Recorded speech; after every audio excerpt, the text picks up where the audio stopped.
নমস্কার বন্ধুরা, আমি আজকে একটা একদম ছোট বড় সবার ভীষণ পছন্দের একটা রান্না আমি আপনাদের সঙ্গে শেয়ার করব। এখানে দুটো আলু কেটে আমি ভেজে তুলে নিলাম।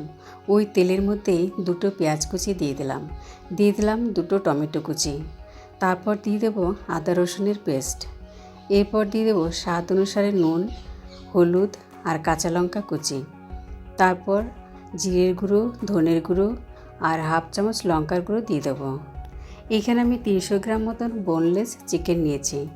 এই চিকেনটা মশলার সঙ্গে ভালোভাবে মিশিয়ে নেব। তারপর আমি যে আলুটা ভেজে রেখেছিলাম সেটাকে দিয়ে আরও 2 মিনিট রান্না করে নেব।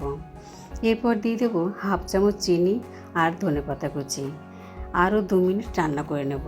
এবার ভালো করে একটু ম্যাশ করে নেব যাতে আলুটা চিকেনটা বেশ ভালোভাবে মিশে যায়। এই চিকেনের মধ্যে আমি আলু দিয়েছি কারণ আমার আলুটা ভীষণ পছন্দের এবং রোলটা খেতেও খুব টেস্টি হয়। আপনারা আলু নাও দিতে পারেন, শুধু চিকেন দিয়েও করতে পারেন। এইখানে আমি প্লেন আটা মেখে নিয়েছি শুধু নুন দিয়ে। এবার রুটির আকারে বেলে নেব। একটা ডিম সামান্য নুন দিয়ে ফেটিয়ে রাখবো। একটা তাওয়াতে আমি রুটিটাকে দিয়ে দিলাম, এপাশ ওপাশ হালকা ভেজে নিয়ে তুলে নেব। তারপর তাওয়াতে 1 চামচ রিফাইন অয়েল দিয়ে দেব। তার উপরে ডিমটাকে দিয়ে হাত দিয়ে ভালোভাবে চেপে দেব যাতে ডিমটা ভালোভাবে রুটির সঙ্গে লেগে যায়। ওপরে আরও 1 চামচ তেল দিয়ে তারপর ভেজে নেব। এবার নামিয়ে নিয়ে আমি যে পুরটা রেডি করেছিলাম সেটাকে দিয়ে দেব। এইখানে আপনারা শসা, পেঁয়াজ কুচি, ক্যাপসিকাম আপনাদের পছন্দ মতো জিনিস দিতে পারেন। তারপর রোল করে নিলেই ব্যাস তৈরি হয়ে গেল চিকেন রোল।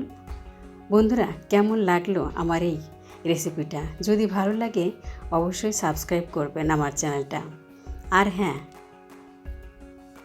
যারা এখনও সাবস্ক্রাইব করেননি সাবস্ক্রাইব করে নিয়ে আমার চ্যানেলে নতুন বন্ধু হয়ে যান। নমস্কার। এইভাবেই আপনারা সকলে আমার সাথে থাকবেন।